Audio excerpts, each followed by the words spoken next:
Hello everybody and welcome to a brand new Elder Scrolls Online news update video. So today guys, we got patch 5.1.5, the Scalebreaker DLC and update 23 release on the live server. So really cool. Today's the 12th of August and we got our new update, so this is kind of cool. So it says, welcome to Elder Scrolls Online version 5.1.5 and the Scalebreaker DLC game pack. In Scalebreaker you'll discover two new 4-player dungeons, Moongrave Fane and Lair of Marshal, in addition to a number of new item sets and collectibles. The base game introduces a number of quality of life improvements you'll enjoy, including multi-crafting, multi-bidding, and Undaunted Key improvements and more. We've also updated a number of existing item sets, which you'll find detailed below. Our ability audit also continues in this update with the goal of having abilities be more consistent with one another and how they interact with combat as a whole. You'll find we've made a fairly substantial number of fixes and adjustments to combat abilities to support this goal. We hope you enjoy this latest update with approximately 2.7 gigabytes in size. I didn't even know the patch happened until I looked and went, wow, the patch is already done and it's already live. So, going through the new stuff, we're just going to go over this stuff really quick because I've already covered this once during the PTS, but Moongrave Fane, now not everyone who hunts dragons does so with noble intentions. Within the ancient ruins of the forgotten Khajiit faith, the vampires of the Hollowfang clan now hold one of these powerful creatures captive, and their intentions are anything but noble. Join the mysterious Dragon Guard Chevalier Renaud as his crusade against the Hollowfangs before their nefarious plans spell doom for this misguided comrade. So Moongrave Fane is actually a pretty good dungeon. A lot of people will probably like this one over Lair of Marshal because it has a really good story to it. It has really good dungeon dynamics and mechanics to it, which makes it really interesting. And the encounters are really fun. So, Lair of Marshal, though, something deeply wrong is growing in the jungles of Tinmar. A malignant blight with a dragon at its heart. The armies of the Elden Root have tried and failed to root out and narrow their last desperate hope rests on a precious truce between this forest spirit Celine and her captor, the warlock Caradon. Can you keep the peace between these better enemies long enough to end Marsalek's blight?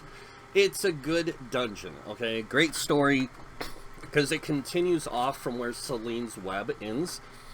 So, well, not right where it ends, but like later on, and it's got an interesting, like I said, story. It's got some really interesting mechanics to the bosses, which really adds to the depth of the encounters, which I really like. And it took me and Killer Mech a little bit of time to figure out some of the encounters, but once we figured it out, it became pretty easy to play through. Really good dungeon, though. Now, Moongrave Fane and Lair of Marshal are 4-player dungeons, which can be reached via Northern Elsewhere and Grotwood, respectively. So one is in Northern Elsewhere, one is in Grotwood. And I have to say, this is pretty interesting that they added one to Elsewhere and one to Grotwood. Now, if you don't have Elsewhere or, well, Elsewhere itself, you can still go to these dungeons. So, if you have this dungeon pack. Now it says here, Moongrave Fane's entrance is southwestern, Northern Elsewhere, east of the entrance to Reaper's March. Lair of Marsalek's entrance is located in Grotwood, northeast of the Ossuary of Telekar. And it says both dungeons include a normal version and a challenging veteran version. They do forget to mention there is hard modes to these dungeons.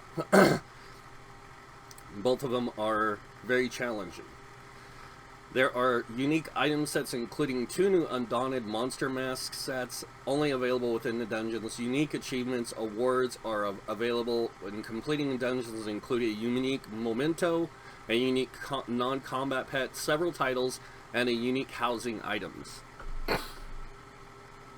Excuse me. Alright, next up, the new item sets coming with the dungeons. Each dungeon from Scalebreaker features new item sets in light, medium, and heavy, including a monster mask. Moongrave Fane is the first dungeon we're going to go over. The light set's Hollow Fang Thirst. This is actually a pretty interesting set. A lot of people would see this more of a, I would say more of a healer hybrid set.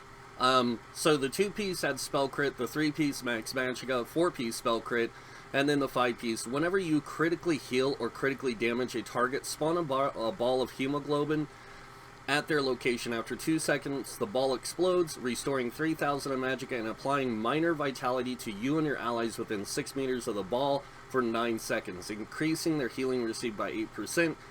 This effect can occur once every 9 seconds. Plays really well with necromancers and nightblades, and in some cases even sorks. So this is a really good set for the healers in that type of category.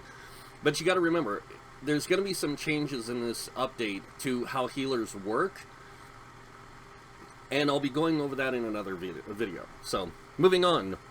Drozakar's Claws. So this is the medium armor set. The 2-piece adds physical penetration, the 3-piece weapon critical, the 4-piece stam recovery, and the 5-piece. For every bleed effect you have on an enemy, increase your weapon damage by 133 against them. Now, we all know there isn't a lot of bleeds in this game unless you're using dual wield and two-handed together. So to make this set really work to your capabilities, you're going to have to run both those weapon types. And it makes a really interesting setup for some builds. I found this works really well on just an aggressive melee-type character. It's a good set, though. Renaald's Resolve. Now, this is a heavy armor set. 2-piece adds max health, 4-piece healing taken, 3-piece healing taken, 4-piece max health, and then the 5-piece. Whenever you deal damage, you gain a stack of Resolve for 10 seconds. Each stack increases your healing taken by 1% and your physical and spell resistance by 420. You can only gain a stack of Resolve every second. You can have a maximum of 8 stacks of Resolve, which is actually quite a good setup for a, I don't want to say a beginner tank, but somebody who's looking for a more healing received, high resistance type tank. Like, this would play really well into that. But to get 10 stacks from direct damage, it can be kind of difficult. So, but the set works out pretty well. Monster set, first one, Grundwolf. Now this one is kind of unique on the 1-piece bonus, the weapon and spell crit. Not a lot of monster sets have that, but the 2-piece is where it really grabs a lot of people's attention, and that's because whenever you deal critical damage, you restore 1,000 magicka or stamina, whichever is the maximum is higher, and you also gain 500 of the other resource. And this effect can occur once every 5 seconds. So every 5 seconds, now you gotta think, if you break this down to like how people calculate stuff, that's 250 magicka and stamina every 5 seconds, or every second for the 5 seconds, pretty much. And then the 500 would be 100 magicka or stamina, whatever you have lower, coming in on top of that. So it's kind of a nice trade-off, but at the same time, like, it only really works good on, and I don't want to say this in a negative way because a lot of people will take this negative, but really good hybridized characters can take advantage of this set. Lair of Marsalok. So Zin's Redress. This is the light armor set. This gives magic recovery, spell damage, and then the 4-piece is max magicka. The 5-piece, your light attacks apply the touch of Zin on enemies for 20 seconds. Enemies with the touch of Zin take an additional 1% more damage for each damage over time effect you place on them, up to 5%. So this is actually a really interesting DPS set, but it also can be used in correlation with somebody who's wanting a little bit more, I don't want to say group utility, but it does play into that group utility aspect where they can bring some of that for the group, that 5% extra damage, which would be really cool to see how people can use it. Azure Blight Reaper, the medium armor set, 2-piece weapon critical, 3-piece max stamina, 4-piece stam recovery. Again, if you guys haven't noticed, a lot of the sets in this update, when it comes to the medium and medium and light sets, are adding spell damage, spell crit, weapon crit, and they're adding a recovery instead of adding weapon crit and spell damage together. So it really throws people off on these sets, because a lot of people will see these sets and be like, they're good, but you know, there's better sets out there. And I think that's the point, is to say, hey, these are good sets for people who want to use them, but there's going to be other sets out there that you can use, which can apply better to your character, or you can just continue to use these. And I really like this Azure Blight Reaper set. So when you deal damage on the 5-piece, when you deal damage with the damage over time effect, you apply a stack of Blight Seed to your target for 5 seconds. At 20 stacks, the Blight Seed explodes, dealing 11,100 disease damage to the target and nearby enemies. Any enemy that is has reached 20 stacks cannot be infected with Blight Seed for 2 seconds. I really like this set because of how it works. Because anytime you tick, or you deal damage with the damage over time, it applies a stack of it, or a tick of this. So that means any damage over time. And it works out really well. I really like that set. Next is Dragon's Defilement. This is a heavy armor set, and it's a really interesting one. 2-piece max stam, 3-piece max stam, 4-piece max health, and then the 5-piece. When you take damage from a melee attack, gain a corrupting aura for 5 seconds that applies minor fracture and minor breach to all enemies near you, lowering their physical and spell resistance by 1320. This effect can occur once every 5 seconds. The reason why I say this is an interesting set is because it's more of like, I want to say it's more of an off-tank type set than it is a main tank type set. And that's because of how it works. But you can also use this in PvP and different things like that. But that minor fracture, minor breach can really help in some group dynamics. So that's kind of a nice thing. And the fact that it can occur every 5 seconds is pretty good. Next one, Monster Mass, the Marsalak one. The 1-piece adds stamina. The 2-piece, when you bash an enemy, you spew a cone of corruption, dealing 8,000 disease damage to enemies over 4 seconds. This damage is increased by 5% for each negative effect the enemies have, up to 150% additional damage. This effect can occur once every 7 seconds. This has basically a 3-second cooldown in between activation, damage over time, and then 3 seconds to get it to fire again. So you have that 4 seconds of time during the 7 seconds where it's going to be applied, then 3 seconds, and then it will reapply. So this is a very powerful set for anyone playing with the sword and shield. And it doesn't matter whether you're playing a tank or a damage dealer, this is a very powerful set. Alright, moving on, new collections. Scalebreaker features a number of new collectibles you can obtain by completing the new dungeons. So, Dread Aurelian Mask outfit style, the Dread Aurelian Pauldron's outfit style, the Corruption of Marsalak memento, the Undaunted Pauper Scamp pet, and the Behold Kazaran Rees Guile furnishings. And those are the new collectibles. And then there's new titles, Guardian of the Green, Chevalier. Why they call it Chevalier, it should be Cavalier, is beyond me. The Hollowfang, yeah, I'm not even going to try and say that. Zin's Redeemer, those are the new titles. New dies, Hollowfang Cure Red die can be obtained by completing both Moongrave Feint and Marsalak on Veteran difficulty. There are 4 new achievement furnishings available in the Undaunted Quartermaster based on Scalebreaker accomplishments, final boss, blah blah blah. Base game updates. So these are coming for everybody. So multi-crafting is now a thing. You'll be able to multi-craft multiple items, which is good. This works great for potions. This works great for food. I wouldn't say so much for armor sets. When it comes to deconstructing, then it's a different story. Guild Trader multi-bidding. This is going to be great for those guilds that are looking for a good location or something like that. You'll be able to multi-bid now. We'll have to see how that works. So, Undaunted Key improvements. This is great. As of this update, Undaunted Keys are now located in the Currency tab and no longer take up valuable inventory space. You can also spend your keys directly at each of the 3 Pledge Masters in a number of ways. So the mysterious coffers sold by each respective Pledge Master function similarly to previous chest interactions.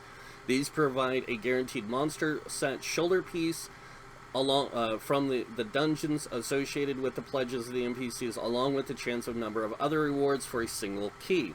The Pledge Master also sells more specialized coffers at a cost of 5 keys, and these will provide you with a guaranteed monster set shoulder piece from only 2 potential sources, allowing you to spend more keys to narrow the potential reward pool.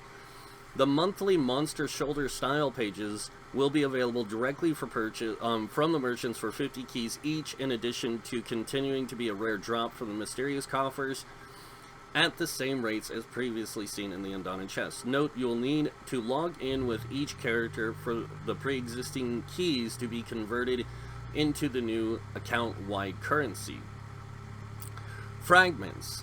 To help alleviate item taking up inventory, some items have been converted into a new type of collection, fragments.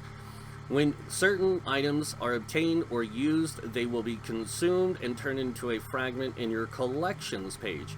When you have all the fragments for an item, using one of the fragments in your collection page will convert the fragment into a complete collectible. Once an item is converted into a fragment, it cannot be converted back into an item, so make sure you finish up the set. The item using this new method include Indrik feathers and berries, and apple bobbing cauldron parts. I hope they do this with some of the rare pets and stuff, and like the collection stuff, like when it comes to like the clockwork, target dummy, the pets, and the different armor or like appearance items that you can get from different public dungeons, things like that. Like, I really hope they do that. Jewelry crafting master writ improvements in this update. Jewelry crafting master writs received from daily writs will now commonly request a superior piece of jewelry with a rare chance of epic and a very rare chance of legendary. The number of writs awarded from newly received epic and legendary jewelry master writs have been significantly increased. The change is not retroactive. Master writ merchant updates. So they updated some stuff with the master writ merchants. I'm not going to go over that. New collectibles. So Siege Master costumes obtained by consuming a Ruinbox Siege Master costume, and these are purchased when you consume 50 Siege of Cyrodiil merits, and the Siege of Cyrodiil recommendations can be purchased for Telvar, General Merchant for 1,000 Telvar, and the Siege Cyrodiil merits are obtained by completing Imperial City daily quests. Battleground Runner Armor Outfit Styles. These new outfit styles will occasionally be found by completing flag games, and only flag games in Battlegrounds. So I'm gonna go ahead and skip over that. Now, Undaunted item sets, or updated item sets. Many item sets that have had bug fixes or value adjustments based on our ability audits. For example, some weapon altering sets have seen their bonuses adjusted in their related abilities, has seen drastic adjustments. There is by no means a full pass, and we will continue our audit with item sets in the future update. My guess is, again, this update for the item sets will come with Dragon Hold. That means the last update of the year for Season of the Dragon. Alright, Light Armor, Phoenix. So this was an old set, and it said when you die, you instead become immune to all negative effects, healing for 3 seconds, and when the effect ends, you heal for 17,200 health and explode for 8,600 flame damage to all enemies within 8 meters. This effect could occur once every 10 minutes. Now, when you drop below 25% health, you gain a damage shield that absorbs 25,000 damage for 6 seconds and deals 8,000 flame damage to nearby enemies, and this effect can occur once every minute. So this is a good change for this set because it gives it a new property on the 5-piece bonus, which allows it to be a little bit more user-friendly. Way of Marshal Knowledge. This is a set that I am not happy with the way they changed it. When you deal damage, you cause an enemy to take 10% additional damage for 2 seconds. This effect could occur once every 4 seconds. I really liked this part of it. The new change. Now you got to remember, Way of Marshal Knowledge is a light armor set, and it works really good for those who are using it. The new one makes it more stamina friendly, so it's going to be, you're going to hear a lot of people saying tanks should use this because it's a support set now. Any stamina based character that's hybridized a little bit can use this set. While your stamina is below 50%, your light attacks cause the enemy to take an additional 8% damage for 5 seconds. This effect can occur once every 8 seconds. The nice thing about it is it does add that additional 8% damage for 5 seconds. The main issue is that you're going to have 3 seconds where it's not going to get the 8% damage, so the uptime of this is not going to be more than 60%, is my guess, because I couldn't get it any higher than that on PTS testing. It's still pretty good, but getting your stamina below 50% is the hard part. Elemental Succession. The old version of this was kind of wonky, so while you are in combat, you gain a rotating bonus to flame, shock, or frost damage. The active element changes every 4 seconds, and your attacks dealing damage with the active element gain 15 spell damage.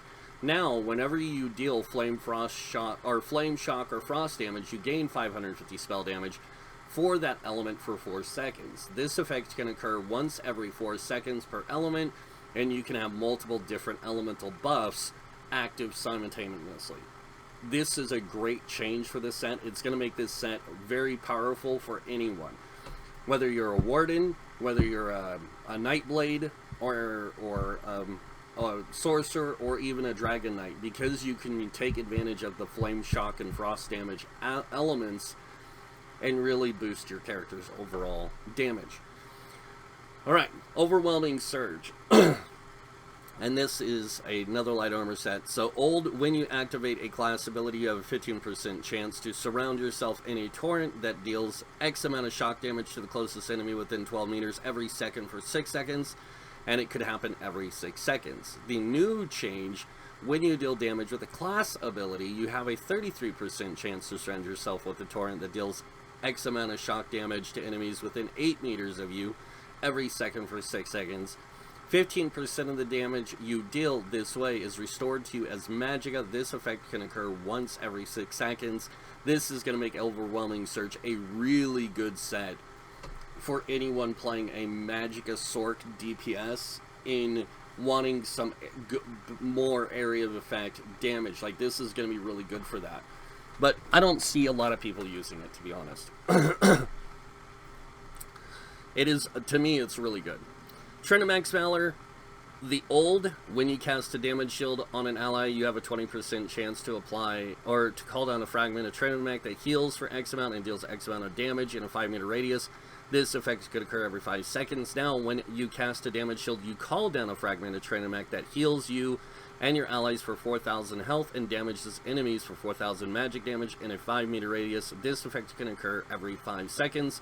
This is, to me, a great addition to this. I really like this change to Trend of Max Valor. Medium Armor. Only 2 sets got touched in this update. One is Sensei's Bite. When you use a roll dodge, your weapon damage is increased by 430 and weapon critical by 657 for 12 seconds. Now, when you roll dodge, you increase your critical damage by 12% for 8 seconds. This makes the set a little bit more useful, but at the same time, not a lot of people are going to worry about roll dodge damage unless you're playing like a Wood Elf. And a lot of people are going to worry about it too much unless they're playing PvP, and critical damage doesn't play too well into PvP. So I do see its use, and I can say that for a person that's not your meta player, this is a great change for this set, because that 12% critical damage can play really well into a character. So, Kind's Kiss. The old, when you deal direct damage with a bow ability, you have a 10% chance to heal and restore stamina. Now, whenever you deal direct damage while 12 meters or further from the target, you have a 15% chance to heal for 1,000 health and restore 1,000 stamina. This is going to make this set a little bit more effective for a sustained set, so it's kind of nice. Heavy armor changes. The Eternal Warrior. When you die, you instead turn into a statue for 3 seconds, gain 200 ultimate, and while a statue, you're immune to all negative effects, but can still be healed. The effect can occur every 10 minutes. Now it's whenever you drop below 25% health, you heal for 12,500 and gain 100 ultimate. This effect can occur every minute. They're just adding a better utility to this set for the player. So I think that that's a good change. It was a really bad set to begin with, but I'm not going to say it was horrible. It was very niche. I mean, super niche. Now it's a little bit less super niche and just, okay, I want to use the set for this purpose. So I do kind of like that change. The Immortal Warrior set, another one that got a good change. This also turns you into a statue, and while in a statue, you're in all, yeah, we get it. And it happened every 20 minutes. This one now, after your health goes below 35%, you gain major protection for 10 seconds, reducing the damage taken by 30%, and this effect can occur once every 35 seconds. This is actually a nice change. This is going to be good for those people who struggle getting through content. This is going to be really good for that aspect, because major protection is powerful. So I think that's a good change. 7th Legion change used to be when you take damage, you have a 10% chance to gain 500 weapon damage for 5 seconds and heal for X amount of health. That could happen every 2 seconds. Now, whenever you cast an ability that increases your physical and spell resistance, you gain 350 weapon damage and 350 health recovery for 10 seconds. This effect can occur once every 10 seconds. This is going to make 7th Legion really good. Whether you're doing playing a damage dealer or you're playing a healer, or not a healer, a damage dealer, or you're playing in PvP, and you want some greater survivability, this is going to be really good for that. It's also going to be decent for some tanks that want that greater weapon damage and that health recovery, like into a health recovery tank. I think that's where that's going to play really well.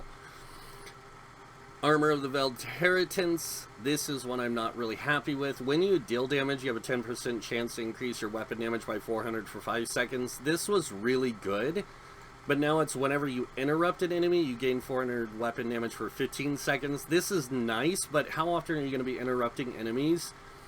Except for in PvP. In PvE, it happens very seldom, so this is going to be really bad for those using this set in PvE. In PvP, it's going to work out a little bit better, but it's still going to be like a set. Ravager. Old. When you deal melee damage, you have an 8% chance to increase your weapon damage by 645 for 10 seconds, and it could happen every 10 seconds. Now, each time you attempt to reduce a target's physical or spell resistance, you gain a stack of Ravager for 5 seconds, increasing your weapon damage by 125. You can gain a stack every second. At 4 stacks, the duration doubles, but cannot be refreshed. Note, Phoenix, Eternal Warrior, and Immortal Warrior, the self-resurrect sets have caused issues where the underperformed in most cases and overperformed in very specific circumstances. Removed the self-resurrect mechanic, but kept the survival and defensive themes these sets offered, as well as greatly reducing their cooldowns. There is new furnishings with this update. I'm not going to go over them. New titles as well: Locksmith, Scoundrel, Assassin, and Siege Master, along with new achievements. A skill line for alternate characters can now be purchased from the cash shop or from the Crown Store. And I will say this, they're roughly about, I think they're 3,000 crowns per skill line. And the ones that are going to be available are going to be Alliance War, Dark Brotherhood, Thieves Guild, Fighters Guild, Ledgerman, Mages Guild, Sijic Order, and Undaunted. The Soul Magic, Vampire, and Werewolf skill lines will be available in a future update. So, I don't know why they say Vampire and Werewolf will be available in a future update. They're already there. The Soul Magic, that's the one that they'll be adding. So, And these are currently planned to be available with Update 23. These are available with Update 23 as far as I know. So there was some additions to Dark Brotherhood, or fixes with Elsewhere. Necromancer got some hits, and we're going to go over those really quick. So Bone Tyrant, Bitter Harvest. The heal from this ability and its morphs is now properly synced with the essence you absorb, resulting in less of a delay. They increase the healing per tick by approximately 11%. Bone Goliath transformation, they fixed an issue where you could occasionally become stuck in a terrifying giant after casting this ability and return to your frail humanoid form. You must now find other ways to usher terror into Tamriel. And then the Bone Totem, they increase the duration of this ability and its morphs by 1 second to help improve its animation of the totem crumbling, along with adding new functions. This ability, these abilities will now pulse a fear every 2 seconds after the initial 2-second delay, rather than only once. So now it'll reapply fear multiple times, which is good. Gravelord, Blastbones. Remove the delay of the skeleton summoned from this ability in its morphs before it would attempt to leap to its targets to help reliability. They reduce the minimum range of leap to 7 meters from 5, or reduced the leap ability to 7 meters from 5 meters to reduce situations where, I think it's supposed to be 5 meters, reduced it to 5 meters from 7 meters. The Black Bone becomes confused or what to do, causing it to stand still, pondering its own existence. Boneyard got an increased cost to 3780 from 3510. They decrease the damage by approximately 32% per tick and increase the bonus damage modifier for consuming a corpse to 50% from 20%. This keeps it in line with the way it originally worked, but now you really want to use a corpse to get that higher damage output. Pestilence Colossus, they reduce the escalating damage each hit morph deals. The total adjustment will result in approximately a 5% damage reduction. Skeletal Mage, they increase the base cost to 4320 from 2430 and increase the damage per tick by approximately 90%. Skeletal Archer, the Archer's base damage no longer ranks up by 1.1% per rank, and they reduce the scaling, reduce the bonus to 2% from 10%, which ranks up to 5% at rank 4. So the damage it does is a little less. Shocking Siphon. This ability in its morphs will now update their hitboxes when fighting large enemies. These abilities no longer have a resource cost, and they'll scale off your highest offensive stat. They decrease the damage per tick by approximately 14% and fixed an issue where the tether from this ability and its morphs would immediately break if you had bonus to the ability like Battle Spirit, and the cast on a corpse further than 30 meters of you. So Mystic Soul, this ability now restores 35 magic per tick at rank 4, down from 75. Alright. Living Death, Render Flesh. Fix an issue where the befouled star from the Shadow Tree was applying the minor defile from this ability and its morphs. Restoring Tether. This ability and its morphs no longer have a resource cost and now scale off your highest offensive stats. They decrease the healing per tick by approximately 14%. And Mortal Coil, they reduce the stamina return per tick to 35 from 79. Spirit Mender, they increase the cost to 4320 from 2430 and increase the healing per tick by approximately 90%. Intensive Mender, this morph now heals you twice as much per tick rather than 3 times, and then reduces the duration in half, but also reduces the cost in half. So some changes to exploration itemization in Elsewhere. Lots of quest things, fixes and stuff like that. UI, simple things like that. They also did some Horns of the Reach changes, Imperial City changes, Morrowind changes, Murkmire changes, and then Orsinium changes, along with Somerset changes. A lot of this stuff has to do with just general fixes and everything. Now we're getting into the combat and gameplay, but before we get started, guys, I'm going to cut this video here and continue on with another video covering the Update 23 combat and gameplay changes. So come back and check that video out when it is up.